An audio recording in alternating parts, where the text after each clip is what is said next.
अस्सलामुअलैकुम फ्रेंड्स, स्वागत है आपका इस यूट्यूब चैनल जेके स्टडी मटेरियल में। तो जैसा कि बीएलएलबी 2022 कश्मीर यूनिवर्सिटी का एंट्रेंस एग्जाम यहाँ पर हो चुका है। मैं आपको यहाँ पर सॉलिड क्वेश्चन पेपर दिखाऊंगा, ऐसे आंसर की नहीं, सिंपली सीरीज़ ए का पेपर दिखाऊंगा किसका क्या आंसर है। और यहाँ पर कुछ आंसर जो हैं की पर गलत भी हैं, वो भी मैं आपको बताऊँगा उनके करेक्ट आंसर क्या हैं, और वो की जो है चेंज हो जाएगी जो क्वेश्चन रॉन्ग होंगे। और यहाँ पर टोटल सीट्स कितनी हैं कश्मीर यूनिवर्सिटी में, सेल्फ फाइनेंस कितनी है, बाकी प्राइवेट कॉलेज में कितनी सीट्स हैं, तो ये चीज़ें भी बताऊंगा। और पेपर लेवल किस हिसाब से रहा, पेपर लेवल में डायरेक्ट नहीं बताऊंगा, मैं आपको पार्ट वाइज बताऊंगा। यहाँ पर पॉलिटिकल साइंस में किस टाइप का रहा, मॉडरेट रहा, टफ रहा, जियो में कैसा रहा, हिस्ट्री में कैसा रहा, इंग्लिश में कैसा रहा, इस तरीके से मैं आपको यहाँ पर डिफाइन करूँगा पूरा पेपर। और एक्सपेक्टेड का टफ क्या रहने वाला है वो भी यहाँ पर बताऊँगा। तो आपने ये वीडियो एंड तक देखना है। अगर आप इस चैनल पर पहली बार आए हैं, इसको सब्सक्राइब करके रखें ताकि हर इंपॉर्टेंट अपडेट आपको इस चैनल पर मिलती रहे। नोटिफिकेशन ऑन रखना, आपके रिलेटेड कोई भी वीडियो होगा ईजिली आप तक पहुँच पाएगा। तो ये था आपका पेपर 2022 एंट्रेंस एग्ज़ाम के लिए। तो यहाँ पर आप इस पेपर को पहले देख सकते हैं, सॉल्व करके रखा है मैंने। जो राइट आंसर है वो राइट ही है। यहाँ पर आप देख सकते हैं, जैसा कि यहाँ पर सीरीज़ ए का क्वेश्चन है, पहला जो पोर्शन दिया हुआ है क्वेश्चन नंबर 1 से, जो क्वेश्चन 1 से लेकर क्वेश्चन नंबर 7 तक जो क्वेश्चन है वो हिस्ट्री के क्वेश्चन है। तो हिस्ट्री का जो यहाँ पर पोर्शन था वो टफ नहीं था, मॉडरेट था, ज़्यादा इजी भी नहीं था मगर टफ भी नहीं था। जो हिस्ट्री के 7 क्वेश्चन है वो ठीक आए थे, ज़्यादा वो बहुत एंशिएंट हिस्ट्री में भी नहीं गए, यहाँ पर बिल्कुल टफ ज़्यादा नहीं था, आपका मॉडरेट था। मॉडर्न हिस्ट्री से क्वेश्चन पूछे गए हैं, जो मैंने पहले भी स्टूडेंट्स को बोला था कि आपकी हिस्ट्री में जो ज़्यादा क्वेश्चन पूछे जाते हैं वो मॉडर्न से ही पूछे जाते हैं। जैसा यहाँ पर आप देख भी सकते हैं, सभी मोस्टली यहाँ पर मॉडर्न के क्वेश्चन ही हैं। ये चीज़ें आप यहाँ पर खुद ही देख सकते हैं। तो इनकी जो राइट आंसर है वो आपके सामने हैं, मैंने हाईलाइट करके रखे हैं इनके जो राइट आंसर यहाँ पर हैं। ये आपके 7 क्वेश्चन जो हैं वो आपके हिस्ट्री पोर्शन से आ जाते हैं। ये चीज़ें यहाँ पर क्वेश्चन नंबर 8 से यहाँ पर पॉलिटिकल साइंस के क्वेश्चन है, मगर यहाँ पर 3 ही क्वेश्चन इस सीरीज़ में आए हैं पॉलिटिकल साइंस में। तो 8, 9 एंड 10, तो यहाँ पर इसमें आप देख सकते हैं इसके भी करेक्ट आंसर आपके सामने हैं, क्या क्या है वो यहाँ पर आप देख सकते हैं। क्वेश्चन नंबर, जिनको अगर आंसर चाहिए तो वो थोड़ा वीडियो को रोक कर देख ऐड कर लें, जो मैंने हाईलाइट करके रखें वही राइट आंसर है। क्वेश्चन नंबर 11 जो बनता है ना, 11 में यहाँ पर बोल रहा है, इस क्वेश्चन को थोड़ा देखो। ये यहाँ पर इसने बोला वैक्सीन के बारे में कौन सा ऐसा है जिसको पोस्टल स्टैम्प कोविड-19 वैक्सीनेशन बोला गया। तो यहाँ पर जो की है वहाँ पर नन ऑफ द अबव बोला। एक्चुअल में जो इसका राइट आंसर है कोवैक्सीन है। तो यहाँ पर आप स्क्रीन पर देख भी सकते हैं, ये स्टैम्प है, इसको कोवैक्सीन को इन्होंने किया था, तो यही इसका राइट आंसर बनता है। मगर की पे यहाँ पर डी है तो चेंज हो जाएगा, कोवैक्सीन आ जाएगा। ये हो गया इसका। बाकी जो रॉन्ग होंगे मैं आपको यहाँ पर बताऊँगा। 12 ठीक है, 13 जो है वो ठीक है। ये जो 11 से क्वेश्चन स्टार्ट हुए ये करंट अफेयर के क्वेश्चन है, तो 14 भी यहाँ पर ठीक है, 15 भी ठीक है। यहाँ पर 15 तक आपके यहाँ पर करंट अफेयर के क्वेश्चन थे, 5 क्वेश्चन ने करंट अफेयर से पूछे। अभी जो पॉलिटिकल साइंस के अभी 3 क्वेश्चन आए, बाकी पॉलिटिकल साइंस के अलग से आएंगे। अब पॉलिटिकल साइंस के जो 3 क्वेश्चन आए वो बिल्कुल ईजी थे, टफ बिल्कुल नहीं थे, बहुत ईजी थे। एंड जो करंट अफेयर के क्वेश्चन है वो मॉडरेट थे, ज़्यादा टफ भी नहीं थे, ज़्यादा ईजी भी नहीं थे, जो 5 क्वेश्चन यहाँ पर आते हैं। अब आता है आपका जियोग्राफी।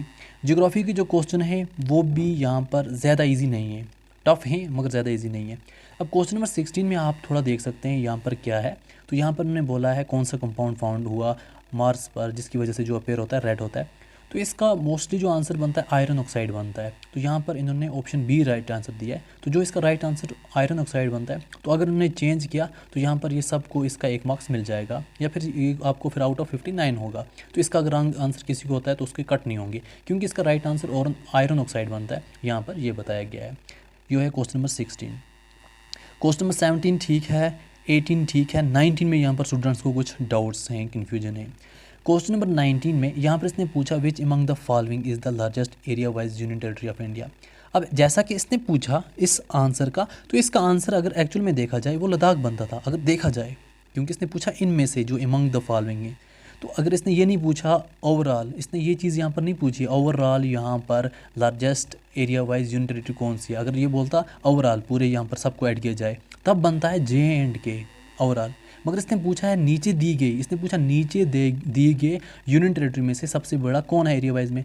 तो ऐसा तो हो नहीं सकता कि कोई नहीं है, लद्दाख तो है, लद्दाख का एरिया सबसे बड़ा है, तो लद्दाख इसका आंसर बनता है। ऐसा नहीं, अगर ये पूछता ओवरऑल यहाँ पर यूनियन टेरिटरी में कितने बनते हैं, मगर इसने पूछा विच अमंग द फॉलोइंग, इन नीचे दिए गए में से कौन सा है, तो यहाँ पर इसका लद्दाख आंसर बनता है। नन ऑफ द अबव नहीं है, आंसर की पे ये भी चेंज होना चाहिए, क्योंकि यहाँ पर लद्दाख बनता है। अगर ये बोल रहा है नन ऑफ द अबव, ये बिल्कुल गलत है, क्योंकि इसने ये नहीं पूछा है कि ओवरऑल यहाँ पर यूनियन टेरिटरी में सबसे बड़ा कौन सा है, वो J&K है और J&K इस लिस्ट में नहीं है, तब हम नन ऑफ द अबव बोलेंगे। आप समझ गए होंगे इस बात को। क्वेश्चन नंबर 20 ये भी ठीक है, 21, 22 ये कंटिन्यू भी ठीक जा रहे हैं। अब यहाँ पर मैं आपको थोड़ा इधर बताता हूँ। जो आपका ज्योग्राफी का सेशन आ जाता है, जैसे आपके ये 19 भी ज्योग्राफी का क्वेश्चन था, 20 भी आपका ज्योग्राफी का क्वेश्चन आ जाता है। तो ये जो क्वेश्चन है जो ज्योग्राफी में पूछे गए वो भी यहाँ पर मॉडरेट हैं, मतलब ज़्यादा इजी भी नहीं है, ज़्यादा टफ भी नहीं है। फिर 21 आपका फार्मूला के बारे में पूछा जाता है, इसका भी है। 22 यहाँ पर ई फिश मार्केट के बारे में पूछा, कौन सा ऐप है फिश वाला। ये आपके आ जाते हैं साइंस एंड टेक्नोलॉजी में से कुछ क्वेश्चन। एंड यहाँ पर ज्योग्राफी का क्वेश्चन कुछ, जैसे यहाँ पर बोल रहा है एटाकामा कोई है डेजर्ट को क्या है, उसका आता है ड्राई रहता है ज़्यादा, इसका आंसर यही है। 24 भी यही आ गया। एंड 25 ये आपका उत्तर प्रदेश है, ज्योग्राफी के क्वेश्चन है। 26 ये भी ज्योग्राफी का क्वेश्चन है। 27 20 से यहाँ पर इसमें 27 तक। फिर आप यहाँ पर देख सकते हैं 27 से स्टार्ट हो जाते हैं आपके इकोनॉमिक्स के क्वेश्चन, 26 तक आपको थे ज्योग्राफी के। तो ज्योग्राफी के क्वेश्चन भी टफ नहीं थे, बिल्कुल ईजी क्वेश्चन थे, कोई भी टफ इनमें से क्वेश्चन नहीं पूछा गया है। क्वेश्चन नंबर 27 आप यहाँ पर देखें, ये आपको इकोनॉमिक्स के क्वेश्चन पूछे गए। तो ये कमेटी के बारे में इतना पता नहीं होता स्टूडेंट्स को, तो चलो हम इसको बोल सकते हैं। क्वेश्चन 28 जीएसटी के बारे में सबको पता है, उसके बारे में अगर जाना है आपके इसके कंपोनेंट कौन कौन से हैं, तो रेवेन्यू आर जो है ये मेन इसका बनता है, तो इसका यही बनता है। एंड 29 जनरल थ्योरी इसकी बुक के बारे में पूछ के, जेम काइंस, ये भी ठीक है। एंड 30 मैक्रो इकोनॉमिक्स, जब हम एक से ज़्यादा के लिए पढ़ते हैं तो मैक्रो इकोनॉमिक ये भी ईजी है। एंड एक्सचेंज रेट जो है जब हम डोमेस्टिक करेंसी को चेंज करते हैं तो ये भी ठीक है। एंड 32 जो है ये भी इसने ठीक ही पूछा है, कोई ज़्यादा टफ नहीं है। 33 बहुत इजी है कि फाइनेंस डिलीवरी बजट स्पीच की तो फाइनेंस मिनिस्ट्री करेंगे और कोई करेगा ही नहीं। एंड 34 तो पहले यहाँ पर हम देखते हैं 33 तक हमें इकोनॉमिक्स के क्वेश्चन थे। इसका जो है वो भी इजी था, टफ नहीं था। इकोनॉमिक्स का पोर्शन भी कोई टफ नहीं था, इजी था। एंड क्वेश्चन नंबर 35, अब एक्चुअल में एक मेन चीज़ आ जाती है ना, आप स्टूडेंट्स जितने भी हो ना बोलोगे पेपर टफ था। अब जिस तरीके से हम देख रहे हैं पेपर मॉडरेट था, ज़्यादा टफ नहीं था। मेन चीज़ जो है ना, मार्केट में राकिब ज़िया की बुक है ना, तो उस पर मत डिपेंड रहा करो। वो मतलब सदियों से वो चली आ रही है, वो कंटिन्यू बना रहा है। कम से कम अपनी जो टेस्ट है, जो अपनी प्रेफरेंस है, उसको चेंज करो। नेक्स्ट टाइम थोड़ा आपको अच्छे तरीके से बता देंगे कौन सी बुक आपके लिए बेस्ट रहेगी, क्योंकि अभी फ़िलहाल वही राकिब ज़िया की बुक जा रही है, उसमें इतना कुछ आता नहीं है कुछ सालों से। वो कुछ ही गिने चुने क्वेश्चन आते हैं, उसी पर मत आप टिके रहो। फिर आपका यहाँ पर इसके आ जाते हैं क्वेश्चन कुछ, जैसा कि यहाँ पर कोविड के बारे में पूछा गया, कौन सी है भारत बायोटेक। ये करंट अफेयर के कुछ साइंस एंड टेक्नोलॉजी के क्वेश्चन, क्योंकि साइंस के बारे में साइंस एंड टेक्नोलॉजी के कोई क्वेश्चन पूछे गए हैं, ये 2020। तो ये कुछ साइंस एंड इसके क्वेश्चन थे। तो यहाँ पर कितने मेडल्स लाए हैं, तो एक्चुअल में आपने सुना होगा कि इंडिया ने बहुत मेडल लाए, तो मगर ये जो विंटर ओलंपिक हुआ था चाइना में 4 से 20 फरवरी, इसमें ज़ीरो है, तो इसका आंसर ज़ीरो ही है। एंड 39 में सबसे ज़्यादा उसमें नॉर्वे ले लिए थे। फिर ये यहाँ पर COE किसने किया था, IIT दिल्ली ने किया था। इसमें जो इसके सिनोनिम एंटोनिम वगैरह जाते हैं वो भी आप यहाँ पर देख सकते हैं। अब यहाँ पर तक इजी रहा। अब मेन चीज़ आ जाती है आपकी, यहाँ पर जो पैसेज दिए वहाँ से क्वेश्चन निकाल लें।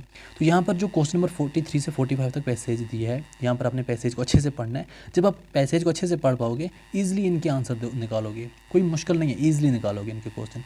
अब आपका यहाँ पर रीजनिंग आ जाता है। रीजनिंग आपका स्टार्ट हो जाता है क्वेश्चन नंबर 46 से आपकी रीजनिंग। देखो रीजनिंग भी कोई टफ नहीं है, रीजनिंग भी इजी है। आपको इनको डिकोड करना है, इसकी सीरीज़ निकालनी है। इसमें सीरीज़ में क्या था, कुछ टफ नहीं था। 1 यहाँ पर 1 + 1 का स्क्वायर हो गया 1 + 2 का स्क्वायर दैट इज़ 4 4 + 2 6 +3 का स्क्वायर, यहाँ पर 3 का स्क्वायर 9 9 + 6 15 +4 का स्क्वायर, 4 का स्क्वायर हो गया 16 + 15 31 +5 का स्क्वायर 25 + 31 56। अब 5 पर 6 का स्क्वायर, 6 का स्क्वायर +36 + 56 92 बनता है। अब यहाँ पर 7 का स्क्वायर 7 7 से 49 49 + 92 141 बनता है। तो यहाँ पर B इसका राइट आंसर था, ये भी ठीक है। फिर आपका क्वेश्चन नंबर 49 आ जाता है। इसको भी आपने कुछ इस तरीके से करना होता है। पहले आपने 3 इंटरवल रखने, x + 1 x + 2, इस तरीके से जाके इनको ऐड करना है, फिर डिवाइड बाई 60 करना है, आपको इसका आंसर 17 आ जाएगा। अब यहाँ पर क्वेश्चन नंबर 15 जो है 50 दिया हुआ है। 50 का जो यहाँ पर आपको जो दिया हुआ है यहाँ पर की में वो स्ट्रीम दिया हुआ है, एक्चुअल में इसका राइट आंसर पूल है। तो राइट आंसर जो स्टैगनेट का वो पूल बनता है, जैसे रिवर फ्लो हो रहा है, जो फ्लो हो रहा है रिवर और स्टैगनेट जो है वो पूल में आता है, स्ट्रीम में नहीं आता है। फिर आपके 51 to 55 जो हैं वो क्वेश्चन दोबारा पैसेज से डाले गए हैं। पैसेज दी हुई है, पैसेज से आपको यहाँ पर आंसर निकालने हैं।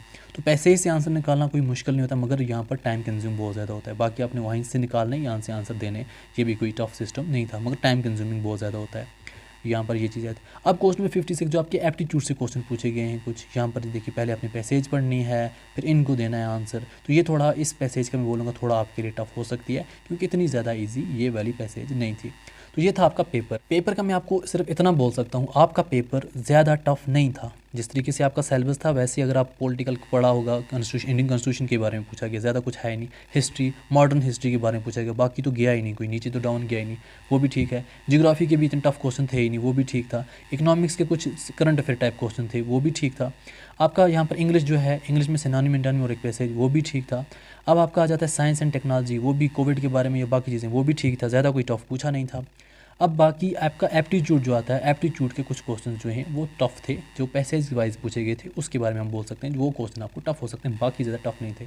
अब यहाँ पर एक चीज़ आती है, स्टूडेंट्स बोले पेपर टफ था। अगर पेपर टफ था तो सभी स्टूडेंट्स के लिए था, पेपर ईजी था तो सभी स्टूडेंट के लिए था, ऐसा कुछ मसला है नहीं। पहले हम अब पेपर के बारे में जो एक्सपेक्टेड कट ऑफ है, बहुत स्टूडेंट्स से यहाँ पर बात हुई या चेक किया स्टूडेंट्स को, कट ऑफ जो है कुछ ही स्टूडेंट हैं जो यहाँ पर 40 वो गए हैं, ज़्यादा स्टूडेंट नहीं हैं, कुछ लिमिटेड स्टूडेंट्स हैं जिनका 40 वो स्कोर गया है, बाकी स्टूडेंट का 40 वो गया नहीं है।